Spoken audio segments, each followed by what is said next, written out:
Aujourd'hui, on parle une nouvelle fois de pièces de vie avec cuisine ouverte sur salon et spécifiquement, on va s'intéresser aux différences entre les aménagements de pièces de vie avec cuisine ouverte sur salon dans une maison individuelle et dans un appartement. Quelles sont les différences? Est-ce que, par exemple, quand on utilise l'espace membre, on peut s'inspirer aussi bien des exemples de maisons individuelles que des exemples en appartement.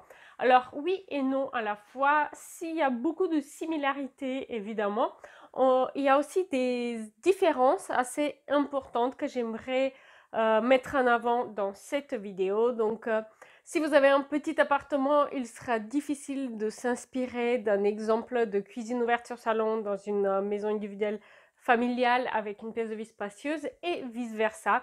Alors typiquement, quelles sont les différences? Alors par exemple, dans une pièce de vie dédiée à une maison individuelle familiale de 4 à 6 personnes, eh bien, on va avoir généralement une plus grande surface, évidemment, mais non seulement.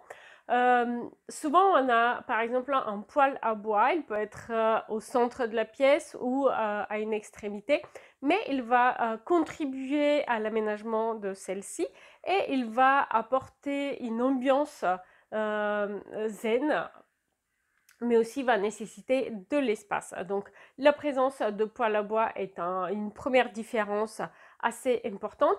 La surface, on a mentionné, une deuxième différence assez importante. Dans les appartements, la pièce de vie avec cuisine ouverte, elle est typiquement autour de 25 à 35 mètres carrés, alors que dans une maison individuelle, on va se situer plutôt entre 35 et 50 mètres carrés.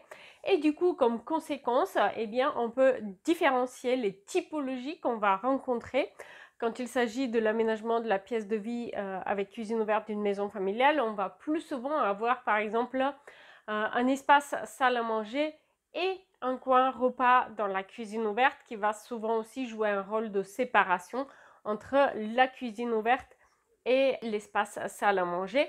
Et pour terminer, une quatrième différence, une quatrième particularité de la maison individuelle, de la pièce de vie avec cuisine ouverte de maison individuelle, eh bien, c'est effectivement le lien fort avec l'extérieur.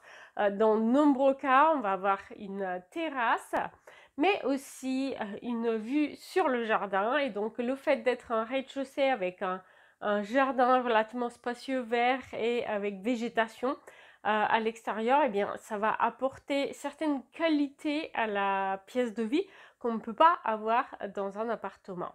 Et maintenant, on va parler des particularités de la pièce de vie avec cuisine ouverte dans un appartement plutôt. Et je vais de la même façon laisser défiler des exemples de projets 3D récents sur le côté. Alors, dans un appartement, comme j'ai déjà mentionné, selon la typologie de l'appartement, est-ce que c'est un studio, un T1, un T2, T3, T4, eh bien, on va avoir une surface quand même plus restreinte. Par exemple, même dans un T4, lorsqu'il s'agit d'un appartement, les opérations immobilières récentes proposent des pièces de vie autour de 30 mètres carrés, ce qui est de façon significative plus petit comparé à la maison individuelle. Et donc, pour un appartement, le plus souvent, on ne va pas avoir un coin repas qui fait séparation avec un bar ou un îlot et une salle à manger, mais on va plutôt avoir un seul et unique coin repas qui est l'espace dédié au repas principal dans la famille. On peut avoir un aménagement avec une banquette, un aménagement avec une table qui prolonge un îlot ou une salle à manger traditionnelle, mais dans tous les cas, il va être difficile de le doubler avec un bar en plus.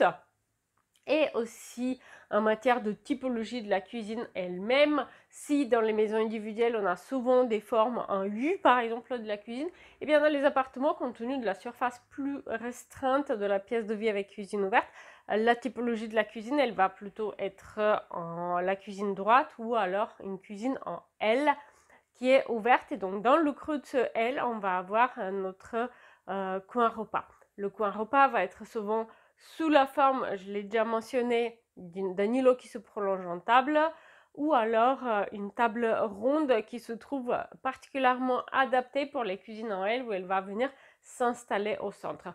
Pour le reste de la pièce de vie, eh bien, souvent on cherche à aménager des murs de rangement dans les pièces de vie des appartements, puisque ce sont des espaces où, pareil, dans les chambres, on manque un peu d'espace et puis on va rarement avoir un dressing dédié à la chambre parentale. On va rarement avoir un très grand cellier.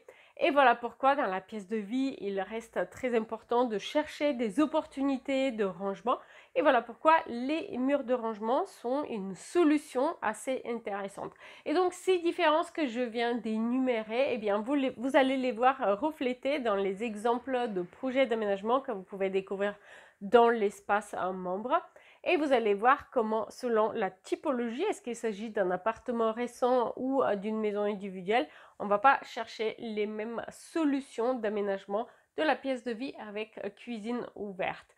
N'hésitez pas à apporter votre avis, vos expériences en ce qui concerne l'aménagement des pièces de vie avec cuisine ouverte dans la section des commentaires en dessous.